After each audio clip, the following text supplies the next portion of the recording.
The Great Hall of the Galactic Concord stretched for nearly a mile. Its ceiling rose so high that clouds formed beneath the glass dome.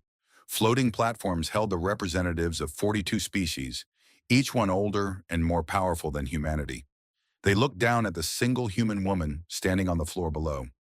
Ambassador Elena Vasquez kept her back straight. She had served humanity for 30 years. She had smiled at creatures who saw her as little more than an animal. She had bowed to beings who thought humans were useful only for war and labor.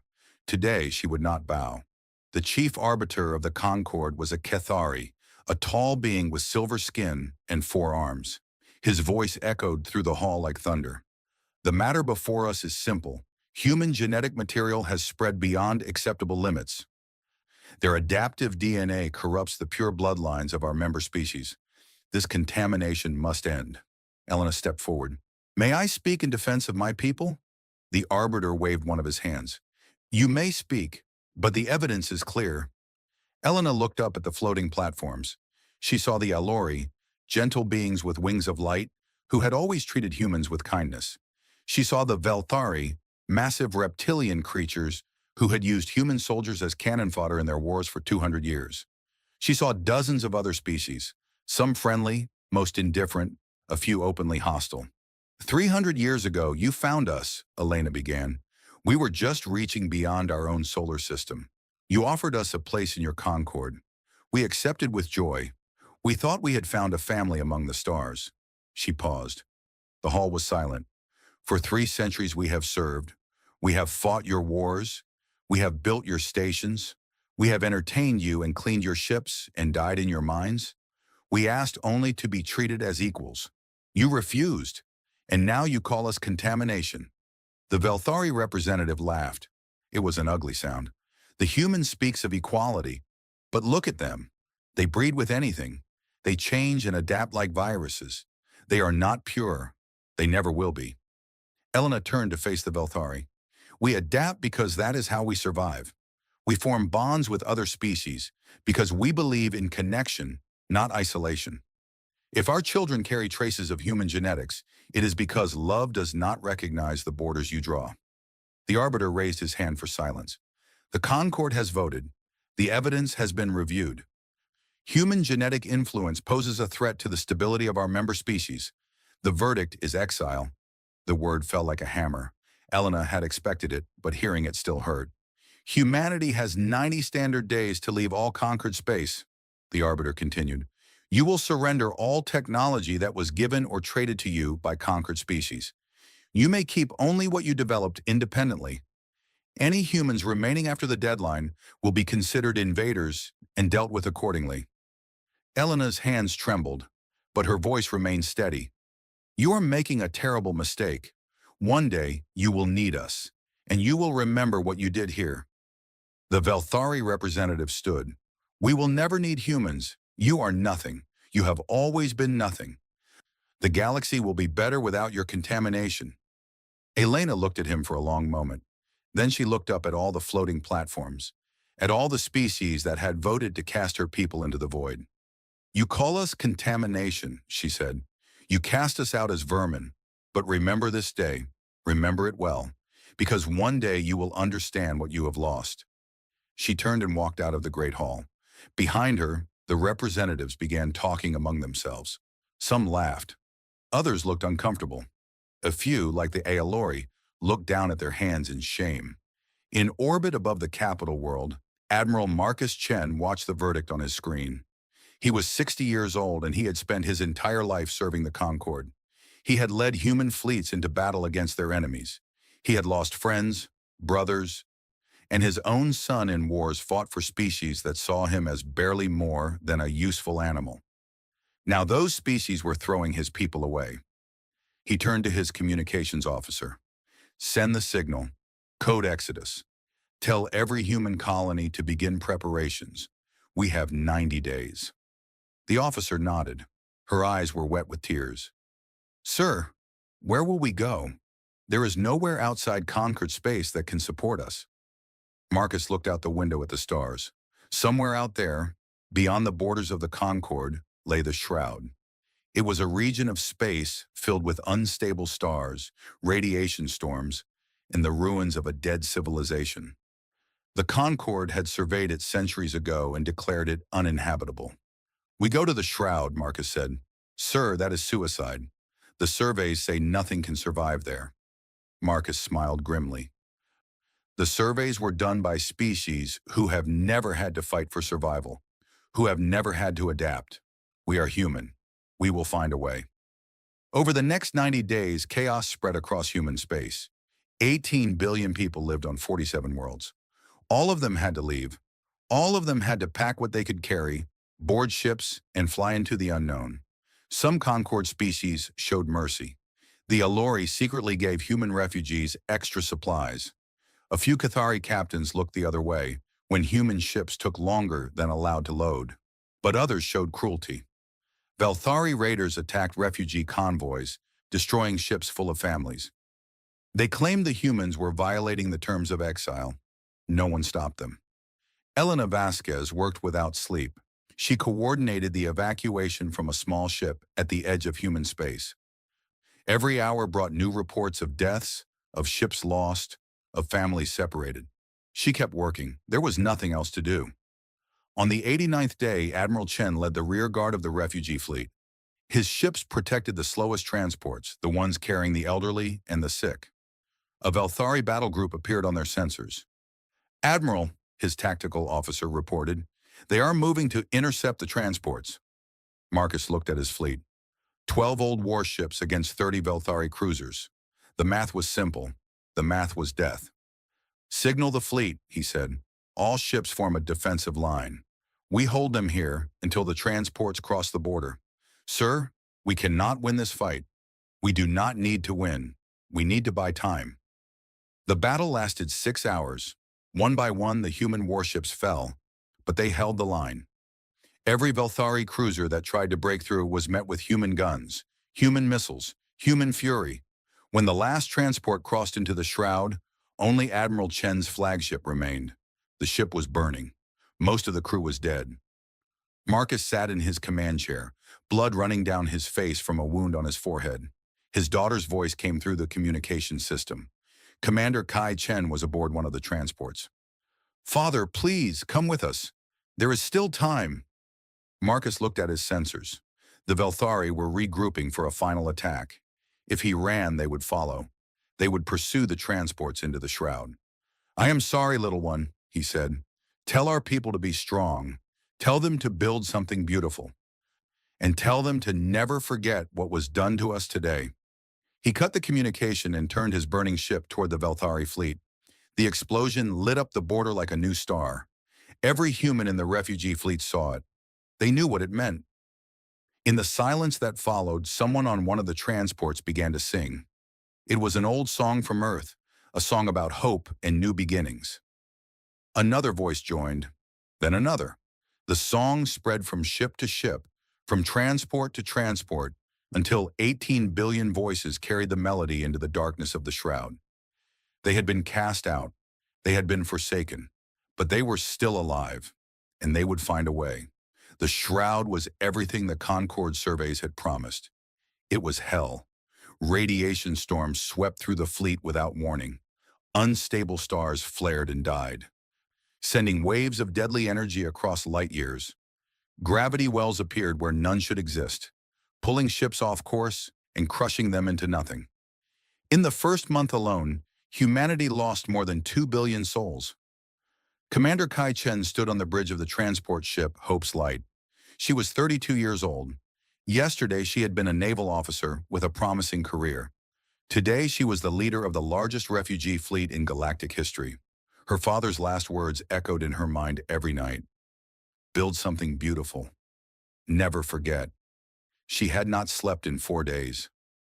Around her, exhausted officers worked at their stations, trying to map safe paths through the chaos. Every route they found closed within hours.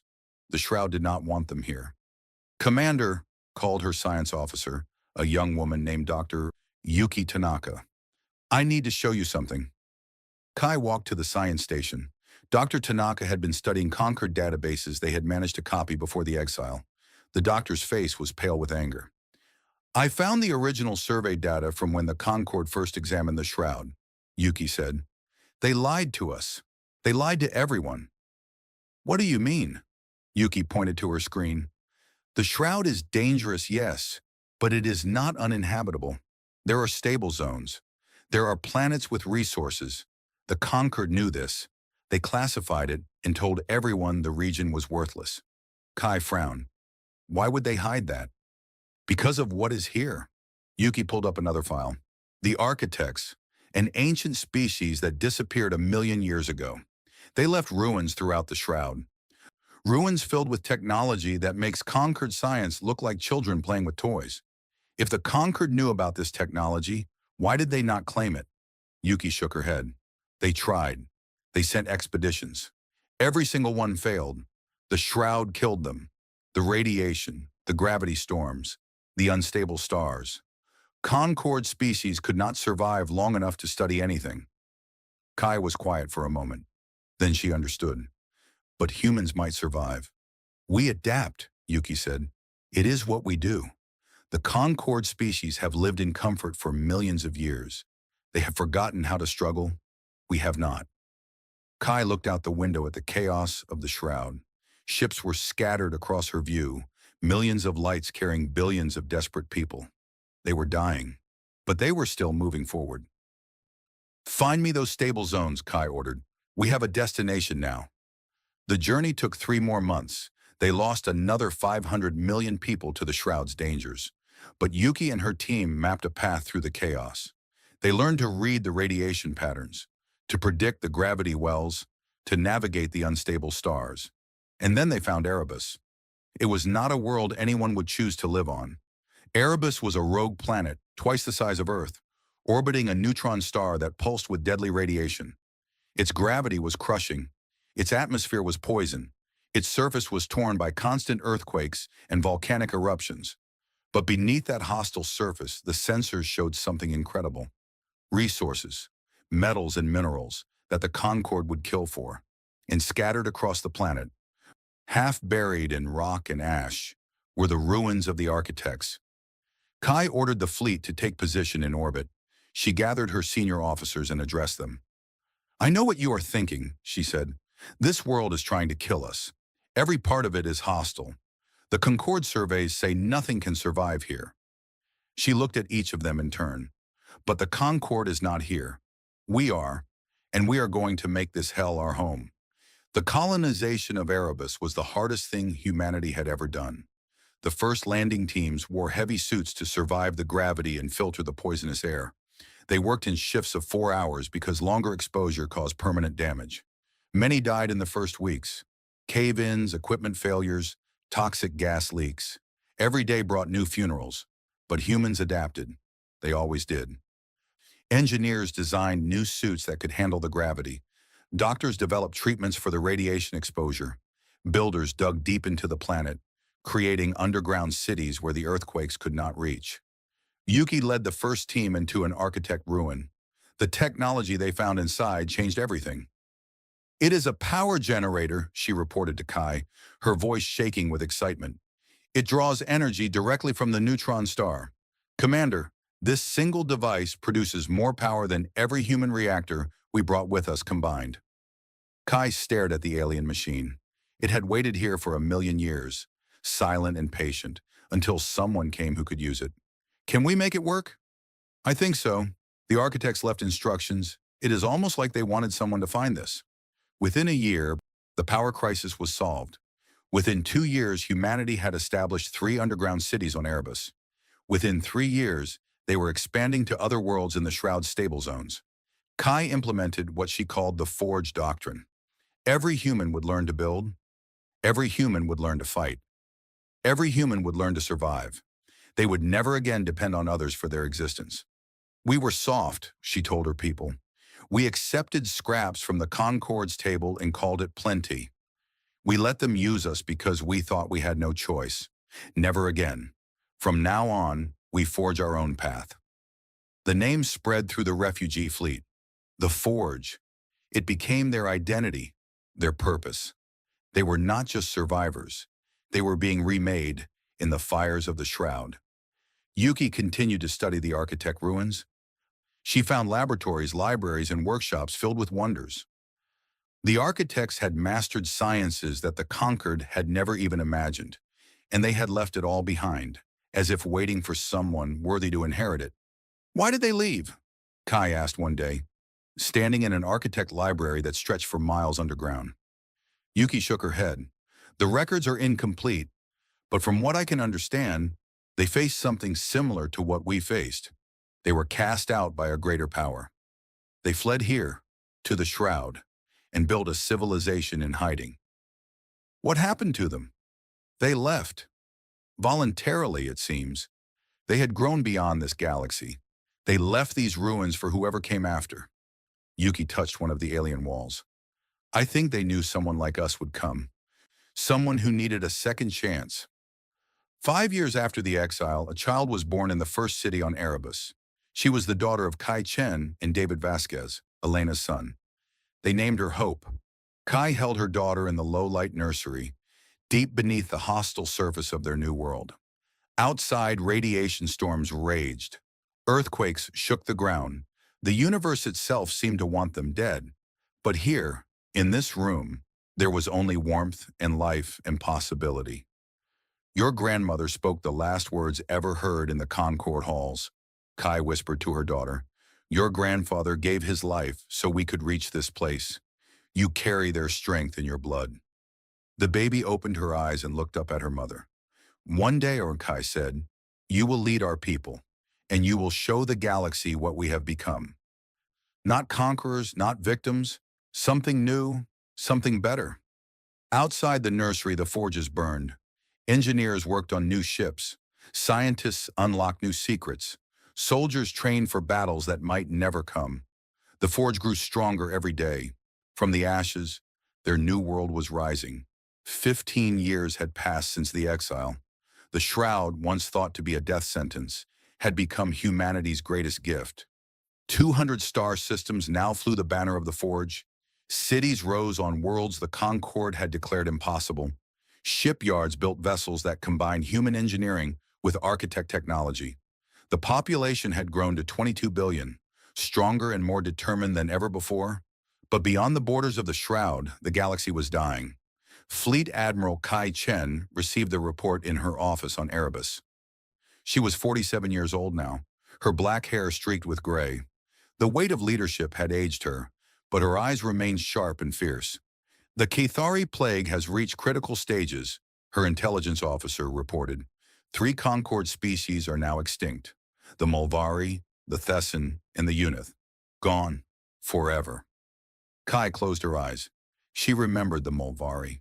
They had been artists, creating beautiful sculptures that decorated Concord stations. They had never harmed anyone.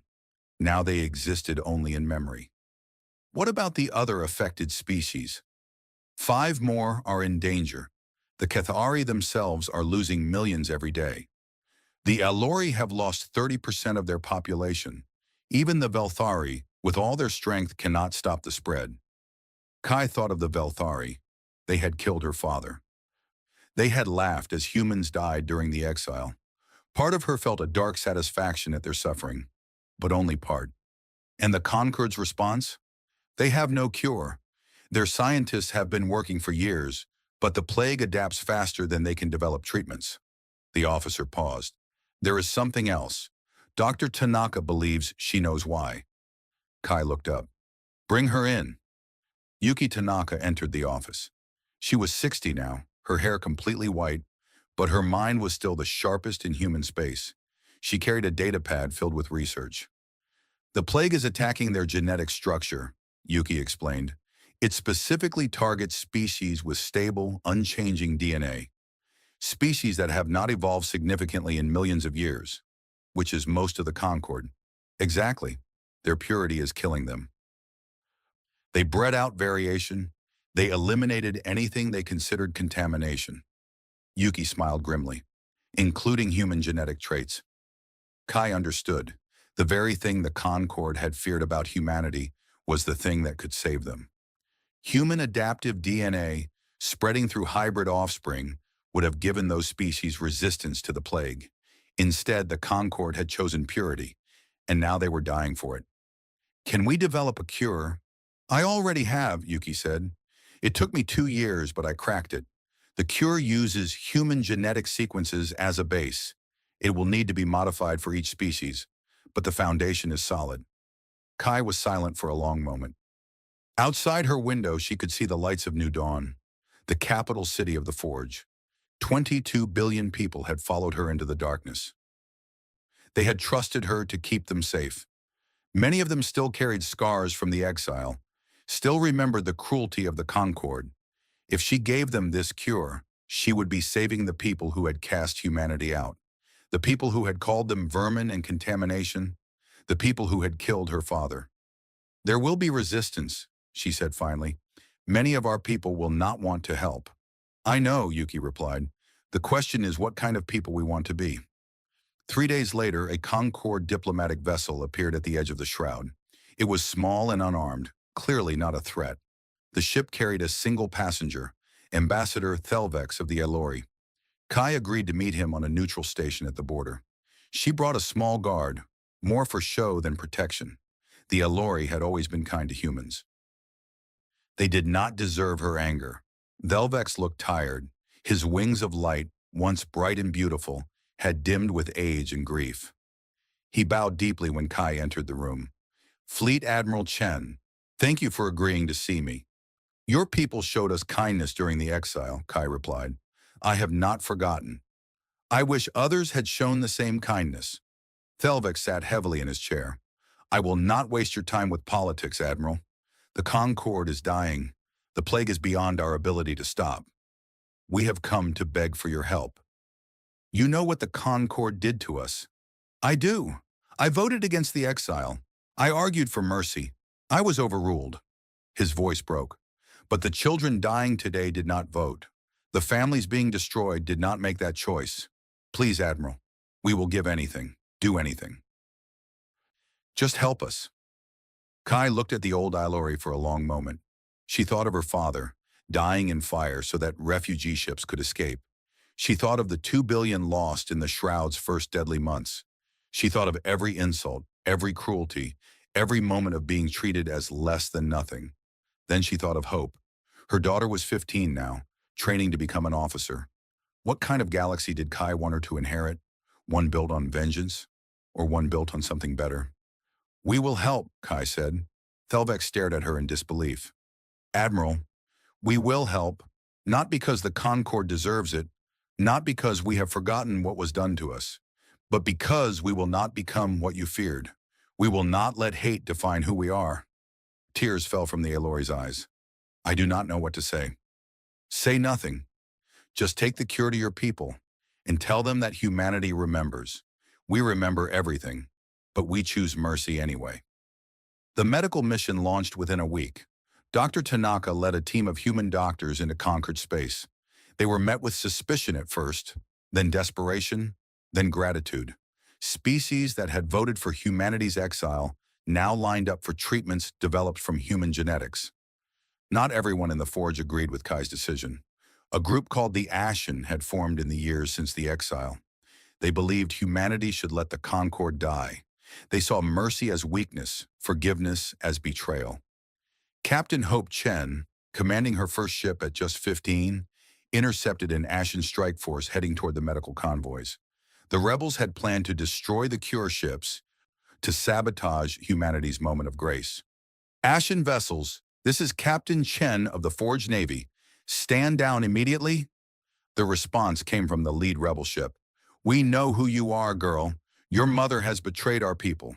She gives aid to those who would have seen us all dead. My mother saved our people. She led us through the shroud when everyone said we would die.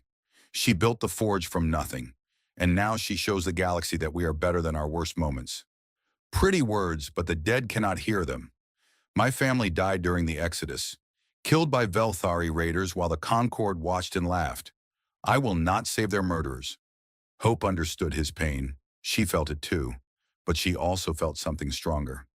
I am sorry for your loss, truly. But if we destroy those cure ships, we become exactly what they said we were. Dangerous, savage, worthy of exile. Is that what you want? Is that the legacy you want to leave? The communication channel was silent for a long moment. They will never change, the rebel leader said finally. They will use our cure, rebuild their strength, and come for us again. Maybe, but that is their choice to make, not ours. Our choice is who we are right now in this moment. Choose wisely. The battle that followed was short but brutal. Hope's small fleet fought against ships crewed by their own people. In the end, she was victorious, but at terrible cost. Her ship was destroyed. Most of her crew died. She survived only because her first officer threw her into an escape pod at the last moment. When she woke in a hospital on Erebus, her mother was sitting beside her bed. "You did well," Kai said softly. "I killed our own people. You saved millions of others. That is the burden of command. We make impossible choices and live with the consequences." Hope looked at her mother. For the first time, she truly understood the weight Kai had carried all these years, the decisions that kept her awake at night, the ghosts that followed her everywhere. "Was it worth it?" Hope asked. "Saving them?" Kai took her daughter's hand. "The Concord offered us full restoration, all our old territories, reparations, a seat on their elder council. I refused. Why? Because we do not want their counsel. We do not need their approval. We built something better in the Shroud, something they could never have imagined." Kai smiled. "I offered them something else instead. A true alliance, equals working together. No masters, no servants. They called it the New Compact. Did they accept? Not yet, but they will, because we have shown them something they have never seen before. A species that was wronged and chose not to take revenge. A people who turned suffering into strength and strength into mercy. That is worth more than any territory or council seat." Hope closed her eyes. Outside the hospital window, the forges of New Dawn burned bright against the darkness. Their new world was not just rising, it was shining. 30 years had passed since humanity saved the galaxy from the plague. The new compact had grown from a hopeful idea into a powerful reality. 60 species now stood together under its banner. Some had left the dying Concord to join humanity's alliance. Others were new contacts, civilizations from distant regions who had heard stories of the humans in the Shroud. They came seeking trade, knowledge, and partnership. They found a family. Fleet Admiral Hope Chen stood on the observation deck of Unity Station. She was 45 years old, tall and strong, with her grandmother's fierce eyes and her mother's steady hands. The station floated at the border between the Shroud and Old Concord space, a massive structure that served as the heart of the new compact. Tomorrow would be the 30th anniversary of the plague's defeat. Representatives from every member species would gather here to celebrate. It should have been a day of joy. Instead, Hope was preparing for war. "The Velthari Dominion has completed their weapon," her intelligence chief reported. "Our spies confirm it is based on stolen architect technology. They call it the Silence." Hope looked at the holographic display showing the weapon's specifications. It was a planet killer, capable of destroying entire worlds with a single blast. The Velthari had spent 3 decades building it in secret, waiting for the right moment to strike. What is their target? Unity Station. They plan to attack during the anniversary celebration. Every leader in the new compact will be gathered in one place. Hope felt cold anger settle in her chest. The Velthari had always been the worst of the Concord. They had pushed hardest for humanity's exile. They had killed her great-grandfather during the Exodus. They had refused to join the new compact, clinging to their hatred and their pride. And now they planned to murder billions to prove a point. "How long do we have?" "The celebration begins in 18 hours. Our sources indicate they will attack within the first hour." Hope turned to her officers. Some were human. Others were Elori, Cathari, and a dozen other species. The new compact had built something the old Concord never could. True unity through trust rather than fear. Begin evacuation of non-essential personnel. Activate all defensive systems and send a message to the Velthari Dominion. What should the message say, Admiral? Hope looked out at the stars. Somewhere out there, her mother still lived, retired now and spending her days teaching young officers. Kai had given everything to build this new world. Hope would not let it fall. Tell them we know what they are planning. Tell them they can still turn back. And tell them that if they choose war, They will face the full strength of the new compact. The response came within an hour. It was not from the Velthari military. It was from Dominion leader Krathax himself, ruler of all Velthari space. Humans, his message began, you have poisoned the galaxy with your weakness. You saved species that should have died. You welcomed the inferior into your alliance. You spread your contamination further than ever before. His voice dripped with disgust. Tomorrow we will correct the mistake the Concord made 50 years ago. We will destroy your station, your leaders, and your pathetic dream of equality. And when you are gone, we will hunt down every last human and burn your worlds to ash. The galaxy will finally be pure. Hope listened to the message without expression. Then she deleted it and returned to her preparations. The anniversary celebration began at dawn. Station time. Representatives from 60 species filled the Great Hall of Unity Station. They had come to honor the past and look toward the future. They did not know that death was coming for them all. Hope had not told them. If she ordered an evacuation, the Velthari would know their plan had been discovered. They would scatter and rebuild, waiting for another chance to strike. The only way to end this threat forever was to face it directly. She stood at the podium, looking out at the gathered diplomats. She saw Elori with their wings of light. She saw Cathari with their silver skin. She saw dozens of other species, each one trusting her to keep them safe. Friends, she began, we gather today to remember a moment of choice. 30 years ago, humanity had the power to let the Concord die. We had every reason to seek revenge. Instead, we chose mercy. We chose to build rather than destroy. As she spoke, her fleet took up defensive positions around the station. Weapons powered up, shields activated. Every human officer on Unity Station knew what was coming. They stood ready. Today we face another choice. The Velthari Dominion approaches with weapons of mass destruction. They intend to kill everyone in this hall. The crowd erupted in panic. Diplomats shouted and pushed toward the exits. Security officers struggled to maintain order. Hope raised her hand. Please, listen to me. Something in her voice cut through the chaos. The hall fell silent. I could have evacuated you. I could have sent you away and faced this threat alone. But I did not, because this is not a human fight. This is a fight for everything we have built together. The Velthari want to destroy the new compact. They want to prove that our alliance is weak. I say we prove them wrong. She looked at the assembled species, many of whom had fought against each other in centuries past. Today we stand together, not as humans and Elori and Cathari, not as former enemies or reluctant allies. Today we stand as one people, the people of the new compact. From the back of the hall, an Elori admiral stepped forward. The Elori fleet stands with you, Admiral Chen. A Cathari general joined him, as do the warriors of Cathar. One by one, representatives from every species came forward. They pledged their ships, their soldiers, their lives. Within minutes, the defense fleet had tripled in size. Hope smiled. This was what the Velthari had never understood. This was what the old Concord had never grasped. True strength was not about purity or isolation. It was about connection, about trust, about standing together when the darkness came. The Velthari fleet arrived at noon. 500 warships led by the massive weapon platform that carried the silence. They expected to find a station in chaos, a defense force in disarray. Instead, they found a wall of ships flying the banners of 60 species. Dominion Fleet, Hope broadcast on all channels. This is your final warning. Withdraw now, and there will be peace.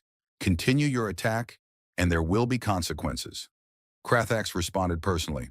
Look at you, human, hiding behind the species you have corrupted. You think this alliance will save you? We will burn through them to reach you. Then come, Hope replied, and learn what we have built. The battle lasted 6 hours. The Velthari fought with savage fury, their ships crashing against the defensive line like waves against a cliff. But the new compact held. Elori fighters danced through enemy formations. Cathari cruisers absorbed damage that would have destroyed any single species' ships. Human tactical coordination kept the fleet working as one. And through it all, Hope commanded from the bridge of her flagship. She remembered everything her mother had taught her, every lesson her grandmother had learned in the halls of the old Concord. Every sacrifice made by generations of humans who refused to give up. When the Velthari weapon platform finally broke through the defensive line, Hope made a choice. All ships, concentrate fire on the weapon platform. I am going in. Her flagship accelerated toward the massive structure.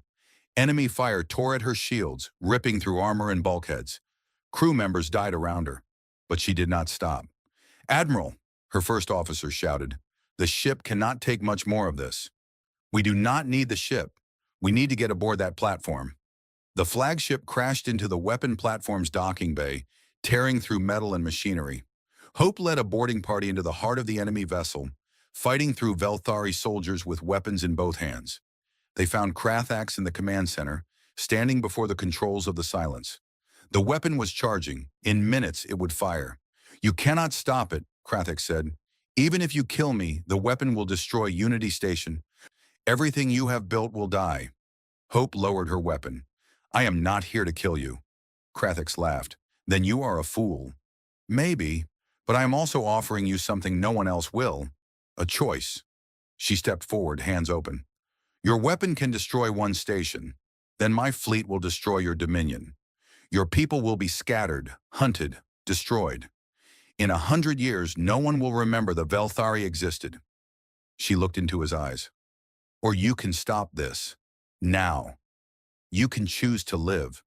Your people can choose to live. The door to the new compact is still open, even for you. Krathax stared at her. His clawed hands trembled over the controls. Behind him, the weapon hummed with terrible power. Why, he demanded, after everything we have done, after your father, after the exile, why would you offer us mercy? Hope thought of her grandmother, speaking the last human words ever heard in the conquered halls. She thought of her great-grandfather, turning his burning ship toward the enemy. She thought of her mother choosing to save a galaxy that had tried to destroy her people. Because mercy is not weakness, she said. Mercy is what separates us from you. Mercy is what makes us stronger. And mercy is what you will remember for the rest of your lives when you think about what humans truly are. The weapon powered down. Krathax fell to his knees, defeated not by force but by something he had never understood. The Velthari Dominion surrendered within hours. Its military fractured. Its civilian population, tired of war and hatred, requested membership in the new compact. On Unity Station, representatives from 61 species gathered to welcome their newest members. Among them was an old Aelori named Thelvex, who had traveled from his homeworld to witness this moment. He found Hope standing alone on the observation deck, watching the stars. Your grandmother would be proud, he said. Hope smiled. She always said we would show them who we truly are. I think we finally have. What happens now? Hope looked out at the galaxy. Somewhere out there, the ruins of the old Concord still drifted. Somewhere, species who had rejected the new compact still clung to their fears and their prejudices. But the tide was turning. The light was spreading. Now, she said, we keep building.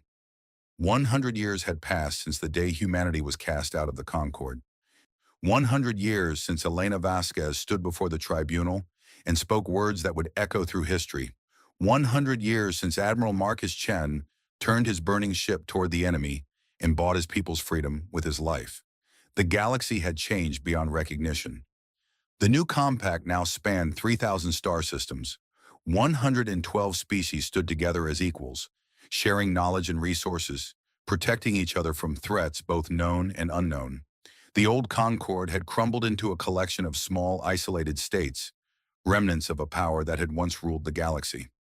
Ambassador Maya Chen Vasquez walked through the halls of Unity Prime, the great diplomatic center at the heart of the compact. She was 30 years old, with her family's dark hair and determined eyes. In her blood ran the legacy of 5 generations of leaders who had shaped humanity's destiny. Today, she was returning to the place where it all began. The journey to Ethon Prime took 3 days by modern ships.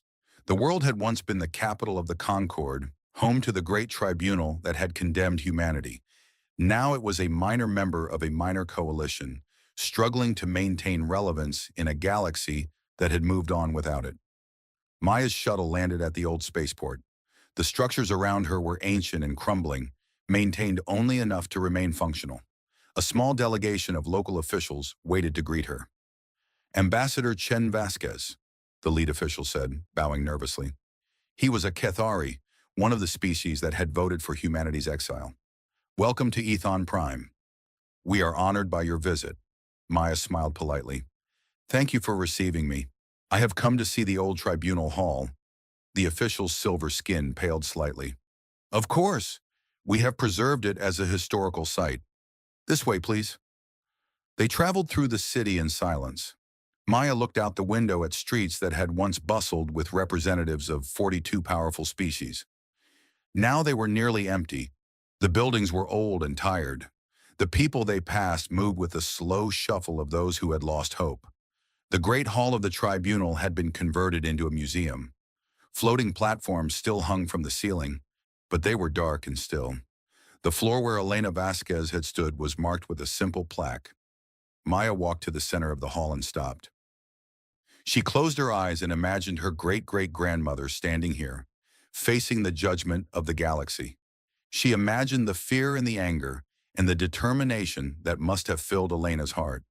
Your ancestor spoke well that day, the official said quietly. The records show her words clearly. She warned us. We did not listen. Maya opened her eyes. Do you know what she said at the end? She said we would remember what we lost. She was right. We lost everything. Maya reached into her bag and pulled out a small object. It was a plaque made of metal forged in the fires of Erebus, inscribed with words in 100 languages. I have come to leave this here, she said, with your permission. The official looked at the plaque. His eyes widened as he read the inscription. You cast us out. We built a better world. The door remains open. Why? He asked, his voice barely a whisper.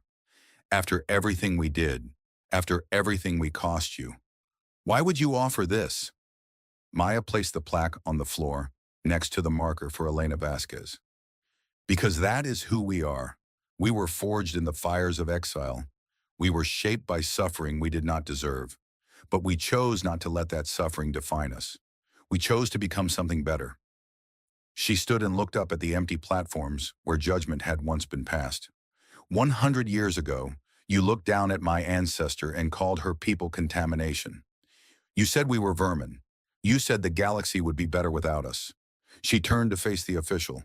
And now here we are. Your empire is dust. Your power is gone. And humanity stands at the center of the greatest alliance the galaxy has ever known. The official lowered his head in shame. We were fools. Yes, but we have all been fools at some point in our lives. The question is what we do after we recognize our foolishness. Maya gestured at the plaque. The door remains open. It has always been open. Every species that asks to join the new compact is welcome, regardless of their past. Even you. The official stared at her. You would accept us? After everything? We would accept anyone who is willing to stand as equals. Anyone who is willing to work together instead of ruling over others. Anyone who is willing to learn from the past instead of repeating it. She smiled, and in that smile was the warmth of generations. That is the human way. That is what we learned in the darkness of the shroud. That is what my ancestors built with their blood and tears and hope. We do not hold on to hatred. We do not nurse old wounds. We move forward. We build. We grow. And we always leave the door open behind us. 2 weeks later, Ethon Prime officially requested membership in the new compact. The vote was unanimous. Maya attended the ceremony on Unity Prime. She stood beside her grandmother, Hope Chen, now 90 years old but still sharp-eyed and strong. They watched as the representatives of Ethon Prime signed the compact charter. Your mother would have loved to see this, Hope said quietly. She worked so hard to build bridges with the old Concord worlds. I know. I think about her every day. Maya looked at her grandmother. And you? What do you feel watching this? Hope was silent for a moment.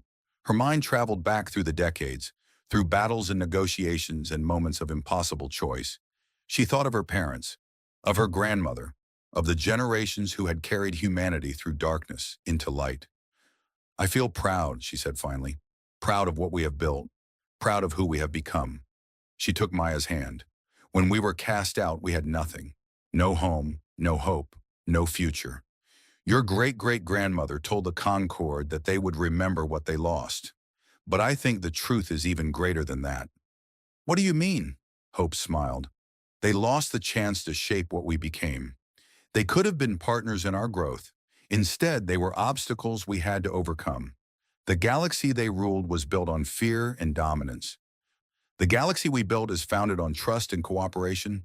They remember what they lost, but more importantly, everyone remembers what we gained. That night, there was a celebration across the new compact. 112 species raised their glasses and their voices to honor the anniversary of humanity's exile. Not as a day of mourning, but as a day of triumph. The day when everything changed. On Erebus, in the deep cities where humanity had first rebuilt itself, the forges still burned. Young engineers learned the secrets of architect technology. Young soldiers trained to defend the compact's borders. Young diplomats studied the arts of negotiation and peace. And in a small memorial garden, beneath a neutron star that pulsed with eternal light, stood a statue of 5 figures. Elena Vasquez, who had spoken truth to power. Marcus Chen, who had given his life for hope. Kai Chen, who had led her people through the darkness. Hope Chen, who had proven that mercy was the greatest strength. And Maya Chen Vasquez, who had closed the circle by offering forgiveness to those who had started it all. Beneath the statue, carved in the same metal as the plaque on Ethan Prime, was the motto of the Forge. From the ashes, we rise. From darkness, we bring light. From hatred, we build love. This is humanity. This is who we are. Visitors came from across the galaxy to see the memorial. They came to understand how a species condemned to death had become the heart of a galactic civilization. They came to learn the secrets of human resilience, human adaptability, human hope. But there was no secret. There was only choice. Every day and every moment, the choice to be better than the worst that had been done to them. The choice to build rather than destroy. The choice to open doors rather than close them. Maya returned to Unity Prime after her visit to Erebus. She stood on the observation deck, looking out at the stars. Somewhere out there, new species were discovering faster than light travel. Somewhere, ancient civilizations were emerging from isolation. Somewhere, the next challenge was waiting. But humanity would be ready. They had been forged in fire. They had been tested by exile. They had proven themselves in battle and in mercy, in struggle and in triumph. They had been cast out and forsaken, and from the ashes they had built a new world. Not just for themselves, for everyone. The door remained open. It always would.